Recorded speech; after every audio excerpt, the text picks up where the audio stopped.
Hello students, now we are going to discuss combined focal length, that is combination of thin lenses. अगर हमने thin lenses का combination किया हुआ है, हमने एज्यूम किया हुआ है कि हमारे पास दो पतले lenses हैं, दो thin lenses हैं जिनकी focal lengths f1 f2 हैं, दोनों convex lenses हमने लिए हुए हैं. अब इसका कंबाइंड फोकल लेंथ फाइंड करना है, लेकिन ये ध्यान रखा जाए कि दोनों कांटेक्ट में, ये दोनों एक दूसरे के कांटेक्ट में हैं और थिन लेंसेज लिए गए हैं. तो जरा हम इमेज फॉर्मेशन देखें. ये ऑब्जेक्ट डिस्टेंस है इसका. इमेज फॉर्मेशन हम देख रहे हैं. सिर्फ एक ही लेंस होता तो क्या कंडीशन होती?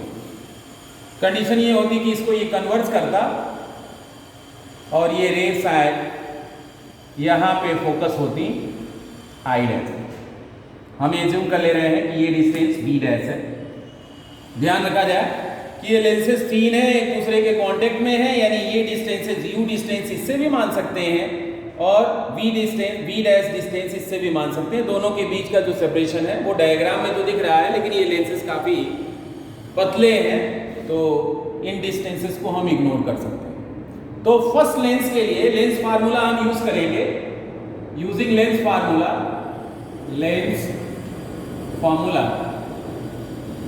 For first lens.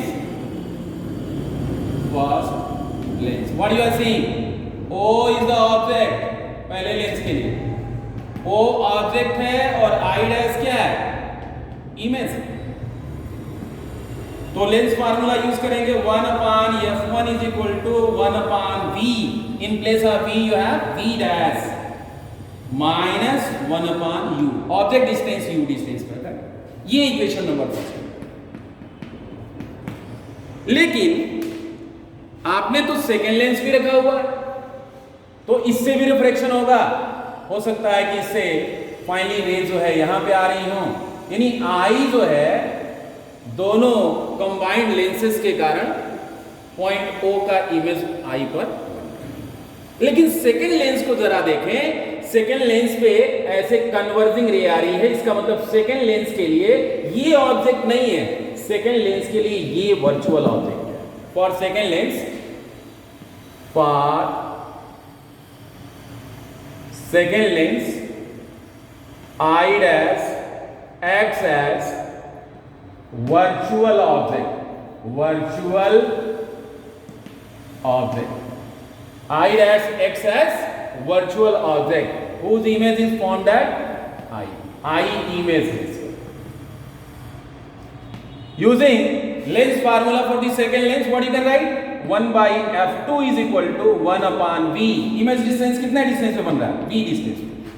और चाहे v डैश डिस्टेंस यहां से ले या यहां से ले, हमने बताया कि थिन लेंसेज एक दूसरे के कांटेक्ट में है, तो इससे भी डिस्टेंस नियरली एक्चुअल में तो होगा v डैश माइनस t, ये अगर हम डिस्टेंस भी ले लें तो, लेकिन वो नेग्लिजिबल है.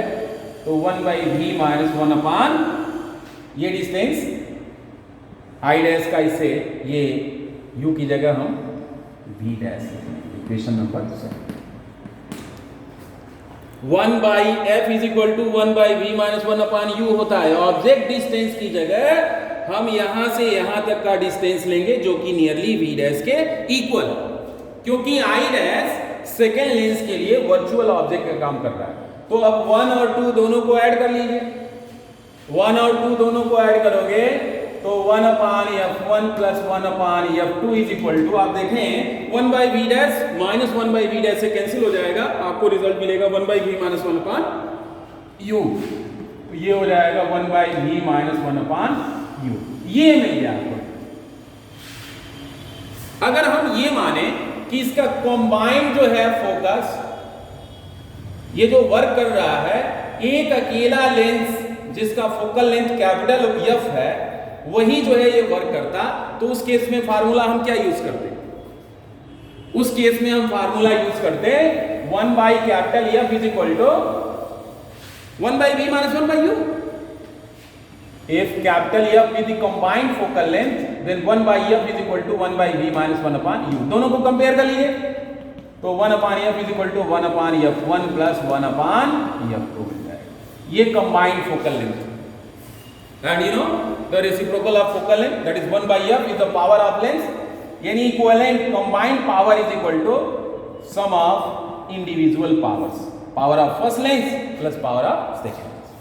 एक चीज और है, लेंसेज एक दूसरे से कुछ डिस्टेंस पे जब होते हैं तो ये फार्मूला हम लोग जो है थोड़ा चेंज कर देते हैं। एक्चुअली उस केस में जो फार्मूला होता है, I am supposing to lenses of focal length f1 and f2, and they are separated by distance d apart from each other. In this situation the combined focal length 1/f is equal to 1/f1 plus 1/f2 minus d/f1 f2 आता है। यानी combined power is equal to p1 plus p2 minus d p1 p2। ये formula है। एक चीज और हम सोच सकते हैं कि हमारे पास एक लेंस कॉन्वेक्स है और दूसरा कॉनकेव है, तो इस केस में कैसे हम कंबाइंड फोकल लेंथ फाइंड करेंगे? ये नेगेटिव होगा, यानी f1 जो है पॉजिटिव होगा और ये f2 नेगेटिव होगा। कंबाइंड फोकल लेंथ क्या होगा? 1/f1 plus minus f2। ये रिजल्ट क्या आ जाएगा? ये आ जाएगा f2 minus f1 upon f1 f2, यानी combined focal length f is equal to f1 f2 upon f2 minus f1। अब जरा देखें कि जो रिजल्टेंट बिहेवियर होगा वो कॉन्वेक्स का होगा या कॉनकेव का होगा, यह किस बात पर निर्भर करेगा। अगर एक लेंस आपने कॉन्वेक्स लिया है और दूसरा लेंस कॉनकेव लिया है तो रिजल्टेंट बिहेवियर क्या होगा? If f2 is more than f1, f2 is more than f1, यानी कॉनकेव लेंस की फोकल लेंथ बड़ी है कॉनकेव से, तो जाहिर तौर पे कॉनकेव का पावर छोटा होगा और बिहेवियर जो है कॉन्वेक्स का ही आना चाहिए, क्योंकि कॉन्वेक्स का पावर है तो बिहेवियर जो है कॉन्वेक्स का ही होगा। इससे कंबाइंड फोकल लेंथ हमें पॉजिटिव मिल गई, यानी ये बिहेवियर क्या होगा? कॉन्वेक्स बिहेवियर होगा। कंबाइंड बिहेवियर क्या होगा? कॉन्वेक्स होगा।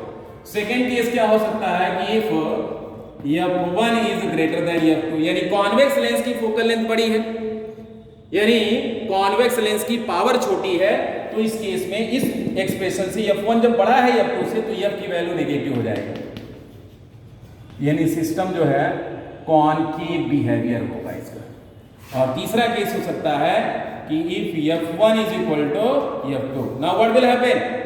f is equal to, this will become 0, infinite, means the system, that is combination of convex and concave lenses having equal focal lengths, behaves like a plain glass plate। ये plane glass plate की तरह से इसका behaviour. That's all for, thanks.